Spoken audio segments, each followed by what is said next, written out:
Hello and welcome back to Jacob's Toys 5-minute figure reviews. Please do like, share, subscribe, all of those things. All support to the channel is very much appreciated. In this video we are taking a look at the Silver Centurion Iron Man Mark 8, I think it was, from Diamond Select Toys. Thank you very much Diamond Select Toys for sending this guy over to look at. He is full of accessories and alternate headpieces, etc, etc, so I can't wait to crack him open and have a look at him.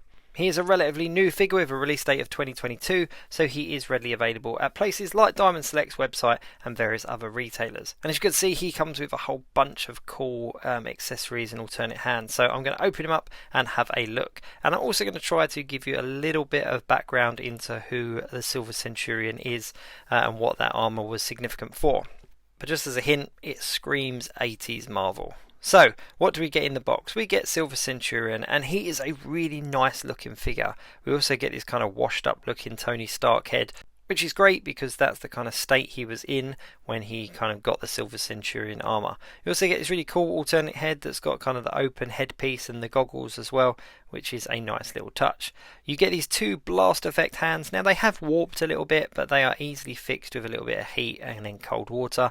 If you don't know that trick, then do look it up. Basically just run them under hot tap, run them under cold tap, and you can reshape them. You also get these really awesome blast effects that are coming out of the fists. Now these are definitely my favourite. They're a little bit different, they're not something we've seen before. And you also get two kind of fire pieces that fit into the bottom of his boots so that you can have him in like a flying pose. And as well as that, you also get, let me just grab it, there we go, alternate hands, so you don't have to have an effect piece going on. So we've got the alternate hands here of various different open types hands. You get a stand as well, which is a really nice touch for an Iron Man figure, and that just pops in there. I'll show you the stand in a little bit more detail in a second, but there's various different ways of using the stand and different heights and stuff as well. There's also a peg there, so if you don't want to have him flying, you can just have him posed on the stand, which is a nice touch. I like it when a figure comes with a stand, especially a figure that flies or can levitate or anything like that. It's always nice to have that option. And then one of my favourite little accessory pieces is you get this arc reactor that you can just pop off the one in the middle. Oh, he's got a backpack as well. I'll get into that in a sec. The stand goes in his belt there, so actually let's show you that quickly. So that just fits into his belt here, and yeah, you can just twist it around. Now there's screws in this stand, so you've got to tighten it up because right now it just does not take the weight of him. So you've got to get in the right pose and tighten it up, otherwise you'll be met with this. But just get a little mini screwdriver out and play around with that so that you get it in the right position. I'm not going to do that now in the video because I'm not going to use the stand just right now. I need to figure out how I'm going to pose him. But yeah, it looks cool, and it's a nice little touch having a stand. Let me just get that out and then I can show you this cool arc reactor. And the stand's also adjustable as well, so you can take the pieces out and sort of put it at different heights and have a bit of a mix and match so that you can have it exactly how you want it. But yeah, the backpack opens up. I think it opens up. I've forced it open and a little bit of the paint's come off where I have forced it open, but it does move around and it kind of creates this cool like wing accessory for Iron Man, which is something that we've seen in the comic books. So if it isn't supposed to be opened, it can be. So yeah, just be careful with that. But I think it's cool. It kind of gives them a little bit more bulkiness, and it looks like a little kind of wing accessory. But why have the detail under there if it's not made to be opened? So I think it is meant to be opened. So let's have a look at this arc reactor effect piece. Should I change the head? No, the head's on quite nicely at the moment, so I'll do that in a second. But the arc reactor, just literally get your fingernail underneath it and it just pops off quite easily. And then this one just slots in place, and you get an effect piece coming out of his arc reactor. So that would be really cool for some photographs or for some posing.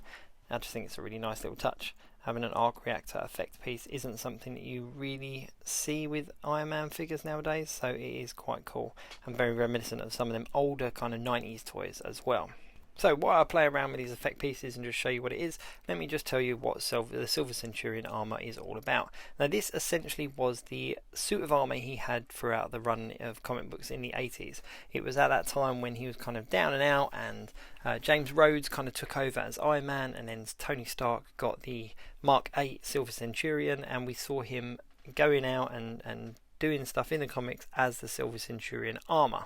If you're a fan of the MCU and the Marvel films, in the film where we saw Obadiah Stane and the Ironmonger costume, and obviously James Rhodes and whatnot, that was very reminiscent of this period of the comic book. So it was actually a Silver Centurion armor that went up against the Ironmonger armor as well. So it's a historic kind of piece of Iron Man history, and it's one of my favourites. I mean, where a lot of the Iron Man costumes are the classic kind of red and gold and variations of, I think the Silver Centurion one really does stand out, and it just kind of makes me think of that 80s Iron Man, where it's a little bit more silver, a little bit more metal. So yeah, I like it. It's one of my favourites.